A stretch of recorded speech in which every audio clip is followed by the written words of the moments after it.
Okay, so the next topic is after completing oxides. मैंने last video में oxide complete किया था, तो उसके बाद हम 16th ग्रुप के अंदर पढ़ेंगे आज topic that is ozone. Okay, dioxygen हम पहले कंप्लीट कर चुके हैं, ठीक है। तो ओजोन क्या है बेटा? इट इज O3, आप सबको पता है। एक्चुअली इसको आप ट्राईऑक्सीजन भी बोल सकते हो, जैसे O2 को हम डाइऑक्सीजन बोलते हैं, it is also known as trioxygen, but commonly हम ओजोन ही ज्यादा जो है वो यूज करते हैं, ठीक है। तो ऑक्सीजन की दो एलोट्रॉपिक फॉर्म होती है, जैसे कार्बन की तुमने पढ़ी है ना। एलोट्रॉपिक फॉर्म ऑक्सीजन की दो होती है, one is O2 and one is O3, ठीक है। Ozone and oxygen.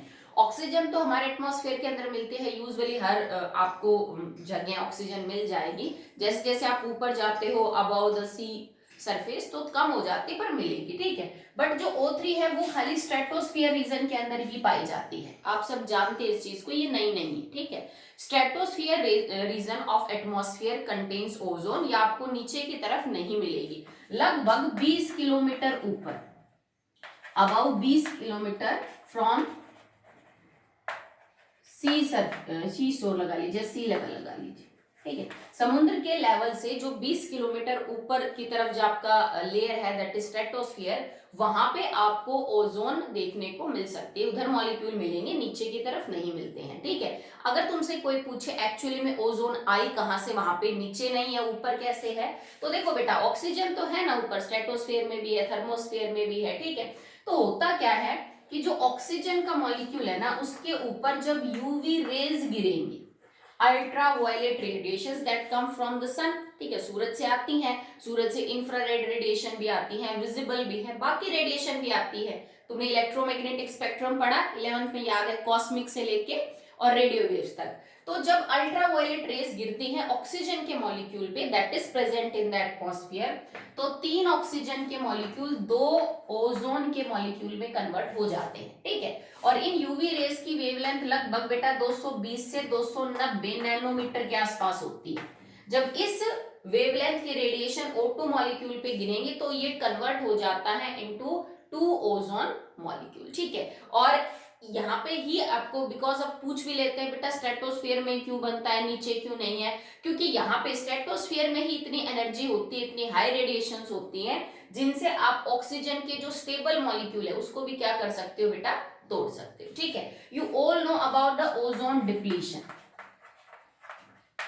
ठीक है, कि ओजोन जो है वो डिप्लीट कैसे हो रहा है। तो मेन पर्पस क्या है कि ओजोन हमारे लिए इतना इंपॉर्टेंट क्यों है, बिकॉज ये सूरज से आने वाले हार्मफुल अल्ट्रा वायलेट रेडिएशंस को रोकता है, ठीक है। अगर ओजोन ना हो तो ये अल्ट्रा वायलेट रेडिएशन सीधे अर्थ पे पहुंचे, जितने भी लिविंग सिस्टम है, वो प्लांट है तो एनिमल्स हैं तो हम हैं तो, ठीक है, उनके ऊपर डायरेक्ट क्या करेंगे बेटा, असर करेंगे, ठीक है। जितनी भी लिविंग चीजें हैं उनके ऊपर नुकसान पहुंचाएंगी, तो स्किन कैंसर, ये ऐसी प्रॉब्लम्स तक हो सकती हैं, ठीक है। तो अल्ट्रा वायलेट रेडिएशंस को ओजोन जो है वो अपने ऊपर रोकता है और अर्थ तक उनको पहुंचने नहीं देता, ठीक है। ये इसका मेन पर्पस है, that's why ozone is so important. But due to some climatic changes and due to some man made activities, हमारे या फिर नेचर की वजह से कई बार ओजोन की जो परत है उसके अंदर छेद देखने को मिला, एंटार्क्टिका रीजन पे वो डिप्लीट हो रही है वहां से, मतलब धीरे धीरे वो परत कमजोर हो रही है, जो अल्ट्रावायलेट रेडिएशंस को अर्थ तक पहुंचने से रोक रही है। और वो कमजोर कब होती है, अगर ऐसी कोई भी चीज जो O3 के साथ रिएक्ट करता हो, any substance, any reactive intermediate, if it can react with ozone in the stratosphere region, तो वो ओजोन को डिप्लीट करेगा, सीधी सी बात है भाई। डिप्लीट होने का मतलब क्या है, ऐसी कोई भी कंपाउंड, रेडिकल, रिएक्शन, आयन, ठीक है, जो O3 के साथ रिएक्ट करके उसको किसी और चीज में कन्वर्ट कर रहा है, वो कंपाउंड हमारे किसी काम का नहीं, हमारे लिए तो ओजोन इंपॉर्टेंट है। अगर ओजोन के साथ कोई रिएक्ट कर रहा है तो इसका मतलब ओजोन घट रही है, चाहे वो कन्वर्ट किसी में भी हो रही हो, वो O2 में कन्वर्ट कर रहा हो उसको या किसी और चीज में कन्वर्ट कर रहा हो, पर हमारे लिए तो स्ट्रेटोस्फीयर में O3 इंपॉर्टेंट है, ठीक है। तो डिप्लीट होने का मतलब है कि कोई चीज ओजोन के साथ रिएक्ट कर रही है और इस वजह से ओजोन का लेवल जो है वो दिन ब दिन घट रहा है। कौन कौन से केमिकल्स है जो रेस्पॉन्सिबल है ओजोन को घटाने के लिए, मतलब स्ट्रेटोस्फीयर रीजन में कौन कौन सी चीजें रिएक्ट कर सकती हैं ओजोन के मॉलिक्यूल के साथ, तो कौन कौन सी है, एक तो है नाइट्रिक ऑक्साइड, जो कि यूजुअली तो बनता नहीं है, ऐसी तो नॉर्मली तो एटमॉस्फेयर में बनता नहीं है। सेकंड है बेटा हाइड्रोक्सिल रेडिकल, जो आपका हाइड्रोक्साइल आयन है उसका रेडिकल है, हाइड्रोक्साइड रेडिकल। ठीक है, तो एक तो आपके पास NO है, दैट इज आपका हाइड्रोक्साइल रेडिकल है। ठीक है, एंड वन इज आप कह सकते हैं अबाउट नेसेंट ऑक्सीजन भी एक्चुअली में रोल प्ले कर सकती है, नेसेंट ऑक्सीजन। ठीक है, तो तीन चीजों का इंपॉर्टेंस देखिए कि ये कैसे डिप्लीशन में हेल्प करते हैं। नाइट्रिक ऑक्साइड कब बनती है? नाइट्रिक ऑक्साइड बनने के लिए रिएक्शन ये होती है N2 plus O2 gets converted into 2NO। पर इस रिएक्शन के लिए आपको इतनी एनर्जी चाहिए जो नॉर्मली मौजूद नहीं होती। तो जब थंडर होती है, लाइटनिंग होती है, तब जाके नाइट्रोजन ऑक्सीजन गैस के साथ कंबाइन करके NO बनाता है। या जब कोई ज्वालामुखी फटता है, वॉल्केनो इरेप्शन होता है, उसमें NO निकल सकती है, क्लोरीन भी उसमें निकल सकती है। जब जो बहुत ही हाई स्पीड पे फ्लाइट्स उड़ती हैं, उनके जो धुआं निकलती है, उनका जो फ्यूल जलता है, तो उसके जो एग्जॉस्ट है उसमें से NO जो गैस है वो निकल सकती है। ठीक है, इसके अलावा जैसे सुपरसोनिक प्लेन्स हुए, वॉल्केनो इरेप्शन हुआ, और फिर जो लाइटनिंग थंडर वगैरह है, वहां पे NO बन जाती है एटमॉस्फेयर में, और ये जो NO है ये ओजोन मॉलिक्यूल के साथ रिएक्शन करने लग जाती है। या बाय एनी रिएक्शन एटमॉस्फेयर में नेसेंट हाइड्रोजन जो है, सॉरी ऑक्सीजन रिलीज हो गया, या फिर OH फ्री रेडिकल। अब ये OH फ्री रेडिकल कहां से आते हैं बेटा? ये हाइड्रोकार्बन से आते हैं, हाइड्रोकार्बन। जैसे मान लो और कुछ नहीं तो क्लोरोफॉर्म है, एसीटोन है। ठीक है, बहुत सारे ऐसे ऑर्गेनिक कंपाउंड है जो वॉलेटाइल है, जिनके धीरे धीरे वेपर्स बनते रहते हैं, और वो वेपर एटमॉस्फेयर में ऊपर ऊपर ट्रेवल करते रहेंगे, फाइनली वो स्ट्रेटोस्फीयर में चले जाते हैं। तो जो हाइड्रोकार्बन है ना, जब उनका ब्रेक डाउन होता है स्ट्रेटोस्फीयर में, तो एक्चुअली वो OH फ्री रेडिकल जनरेट करते हैं। तो OH free radical, nascent oxygen और नाइट्रिक ऑक्साइड, ये तीन मेन सब्सटेंस रेस्पॉन्सिबल होते हैं ओजोन को डिप्लीट करने के लिए। ठीक है, आगे इसकी रिएक्शन पढ़ते हैं। Now the reactions of ozone with NO, nascent oxygen and OH free radical. Okay, so सबसे पहले क्या होगा बेटा, जो O3 मॉलिक्यूल है गैसियस स्टेट में, it react with NO that is on the gaseous state, और ये किस में कन्वर्ट हो जाएगा? It will convert into NO2 and dioxygen, तो बनेगा नाइट्रोजन डाइऑक्साइड एंड। ठीक है, माना कि जो प्रोडक्ट बने हैं वो हमारे लिए बेकार नहीं है, ठीक है, बट बेटा O3 प्रोटेक्ट करता है ना यूवी रेस को, तो ऑक्सीजन तो नहीं करता है, तो हमने ओजोन को O2 में कन्वर्ट कर दिया। मतलब एक्चुअली में O3 का मॉलिक्यूल तो कम हो गया ना, O2 बन गया उससे, तो ऑब्वियस सी बात है जब NO होगा तो वो रिएक्शन करेगा और ओजोन को डिप्लीट करेगा। ठीक है, अगर आपके पास किसी भी रिएक्शन में नेसेंट ऑक्सीजन बाहर निकल रहा है, ठीक है, कोई हाइड्रोकार्बन है उसका ब्रेक डाउन हो गया, कोई और है, क्योंकि बेटा स्ट्रेटोस्फीयर में हाई एनर्जी रेडिएशंस होती हैं, तो वो रेडिएशंस मॉलिक्यूल को तोड़ देती हैं। ठीक है, यहां से जैसे हाइड्रोकार्बन्स के वेपर उड़ के ऊपर जाएंगे तो यहाँ पे वो स्टेबल होते हैं, ऊपर जाके उन पे जब रेडिएशंस गिरती हैं तो ब्रेक डाउन हो जाते हैं, तो it can convert into 2 oxygen molecule. यहाँ भी हमने ओजोन को ऑक्सीजन में कन्वर्ट कर दिया, मतलब ऑक्सीजन बढ़ा रहे हैं, पर किसके, यू समझ लीजिए कि किसके कीमत पे उसको बढ़ा रहे हैं? ओजोन को डिप्लीट करके हम ऑक्सीजन को जो है वो बढ़ा रहे हैं। अगर ओजोन को मिल गया that is hydroxyl free radical, तो हाइड्रोक्साइल फ्री रेडिकल के साथ रिएक्ट करके ये O2 और एक ऑक्सीजन यहाँ पे आ जाएगा, एक अनदर फ्री रेडिकल आपका बन जाएगा। ठीक है, ये जो बना हुआ आपका नया फ्री रेडिकल है, it can combine with nascent oxygen to form again the hydroxyl free radical and O2। तो ज्यादातर रिएक्शन में आपने एक चीज नोटिस की, दैट हम O3 को O2, O3 को O2, O3 को O2, और एक्चुअली में ये जो बना है ये नेसेंट ऑक्सीजन के साथ कंबाइन करके, देखो इसने भी आगे O2 में कन्वर्ट कर दिया ऑक्सीजन को, तो हम ऑक्सीजन को मतलब बना देते हैं और O3 को क्या कर देते हैं? खर्च कर देते हैं। ये तीनों कंपाउंड रेस्पॉन्सिबल है for the depletion of NO in the stratosphere region। But हम एक चीज इंपॉर्टेंट है जो भूल गए, दैट इज CFCS, क्लोरोफ्लोरोकार्बन। ये वो कंपाउंड होते हैं बेटा जिनके अंदर कार्बन, क्लोरीन और फ्लोरीन होता है। इनका कोई एक फिक्स फॉर्मूला नहीं है, क्योंकि बहुत सारे फॉर्मूले हो सकते हैं। जैसे मैं ये बना सकती हूँ CCl2F2, मैं ये बना सकती हूँ CCl3F, मैं ये बना सकती हूँ CF3 Cl, ठीक है। तो अलग अलग फॉर्मूले हो सकते हैं, अलग अलग टाइप के जो है आपके क्लोरोफ्लोरोकार्बन होते हैं, ये ज्यादा यूज किया जाता है रिएक्शंस के अंदर। मेन डिप्लीशन के अंदर जो रोल है वो आपका इसमें है। अब क्लोरोफ्लोरोकार्बन आपको पता है पहले तो यूज करते थे, अब तो उसके अल्टरनेटिव आ गए हैं, फ्रिज है, एसी है, ठीक है, इनके अंदर हम क्लोरोफ्लोरोकार्बन डालते थे, ये कूलिंग में हेल्प करते थे। जैसे जैसे एसी चलेगा, फ्रिज चलेगा, इनके वेपर्स धीरे धीरे एटमॉस्फेयर में रिलीज होते रहते थे, ठीक है। यहाँ तो स्टेबल थे, यहाँ पे कुछ नहीं होता था इनका, पर ये ऊपर उठते उठते स्ट्रेटोस्फेयर में चले जाते थे। और जब ये क्लोरोफ्लोरोकार्बन जो कि कूलिंग डिवाइसेस से बाहर निकलते थे, ये जाते थे स्ट्रेटोस्फियर रीजन के अंदर। तो स्ट्रेटोस्फियर रीजन में जो अल्ट्रावायलेट रेडिएशंस हैं और बाकी हाई रेडिएशंस हैं, उनके प्रेजेंस में ये जो मॉलिक्यूल है वो टूट जाते थे to release chlorine free radical. और along with these three compounds actually में क्लोरीन फ्री रेडिकल भी रेस्पॉन्सिबल होता है ओजोन के डिप्लीशन में, ठीक है। कैसे रिएक्शन होगी, जैसे मेन हम इसको लेके चलते हैं, CF2Cl2, अगर इसके ऊपर हाई रेडिएशंस जनरेट होंगी तो क्लोरीन फ्री रेडिकल तो बाहर निकल जाएगा, और प्लस में क्या बच गया, CClF2, और इस ये भी क्या बनेगा, फ्री रेडिकल। मतलब आपके बॉन्ड का होमोलिटिक जो क्लीवेज है वो हो गया। अब यहां से जो क्लोरीन फ्री रेडिकल निकलेगा, बेटा कोई भी फ्री रेडिकल हो वो बहुत ज्यादा रिएक्टिव होता है, ठीक है, ऑक्टेट पूरा करना है उसको।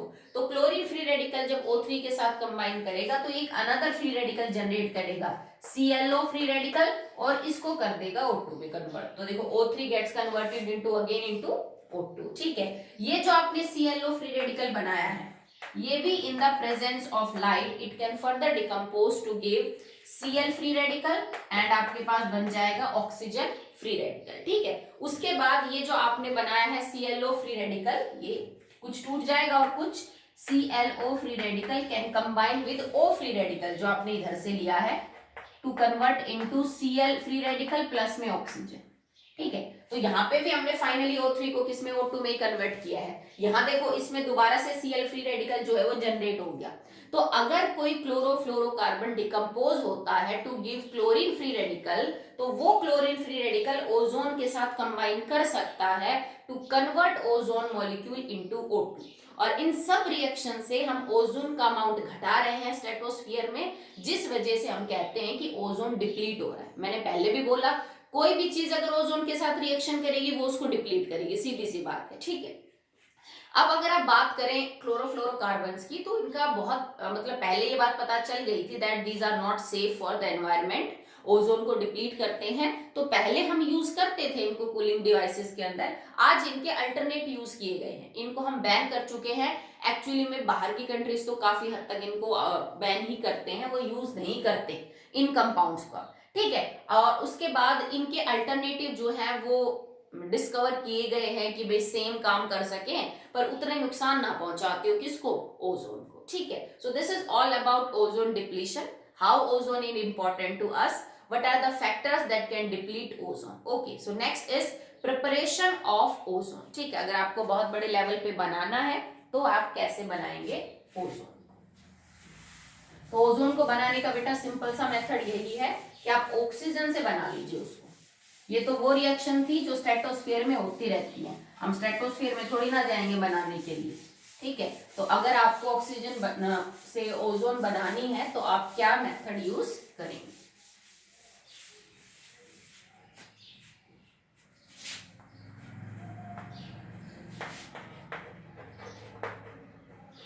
प्रिपरेशन ऑफ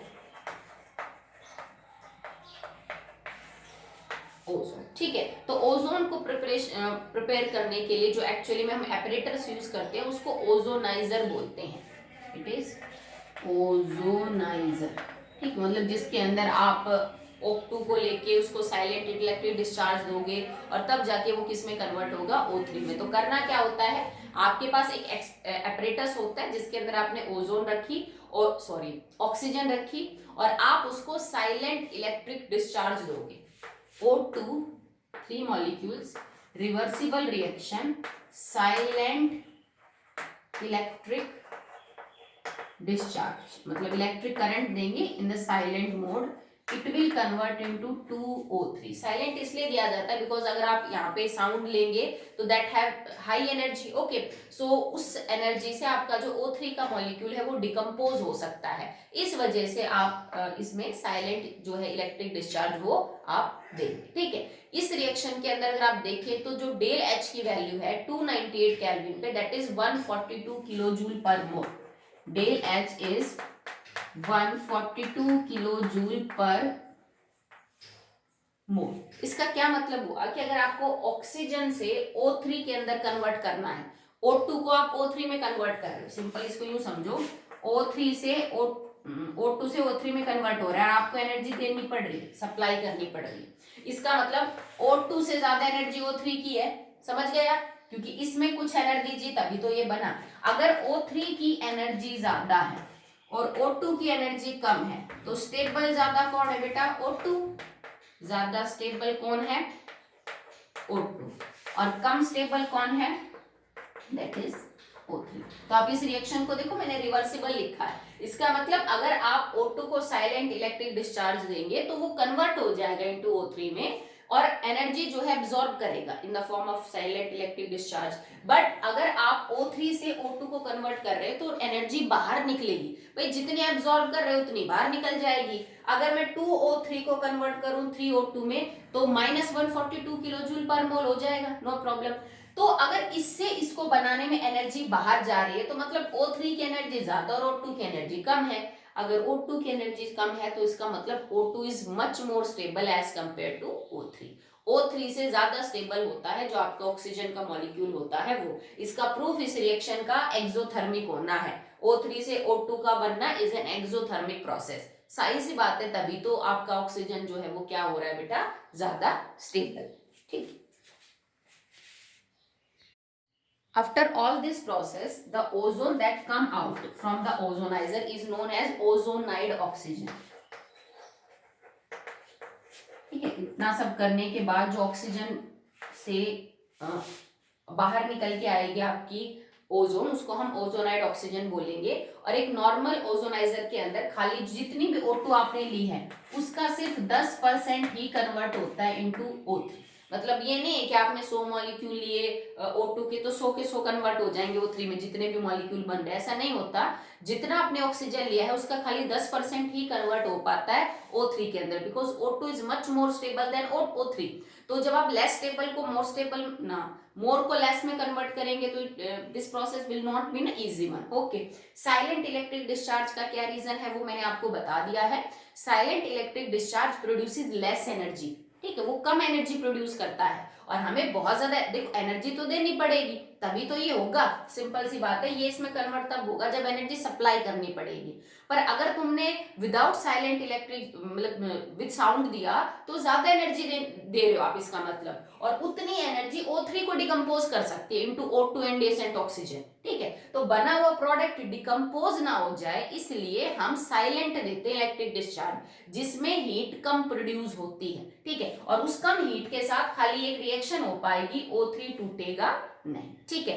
अगर मान लो आप कहते हो हमें तो 10% हमें तो ज्यादा चाहिए ओजोन, ठीक है, 50, 60, 70% आपको ओजोन चाहिए, तो आप क्या करो, ओजोनाइजर्स को कंटिन्यूस जोड़ दो। जैसे पहले ओजोनाइजर में से 10% हुई, फिर उसको पास करो, फिर वो 20 कर सकता है, हो सकता है, फिर उसको पास करो। मतलब स्टेप बाय स्टेप आप ओजोनाइजर्स लगाते जाओ और फिर आप परसेंटेज बढ़ा सकते हो ओजोन की, क्योंकि पहले वाले ओजोनाइजर में तो वही 10% कन्वर्ट होगा। अब इसके बाद इसको और आगे पास करो दूसरे ओजोनाइजर में, तीसरे में, चौथे में, पांचवे में, तब आप अच्छी खासी यील्ड ओजोन की ले सकते हो। मतलब बैटरी ऑफ ओजोनाइजर्स आप कनेक्ट कर दीजिए, फिर आप प्योर ले सकते हो, ठीक है। तो वहां से आप ओजोन बना सकते हो। So that will be all in the ozone depletion and preparation. Next video में हम स्ट्रक्चर और इसकी प्रॉपर्टीज को डिस्कस करेंगे। ओके, दैट्स ऑल बेटा।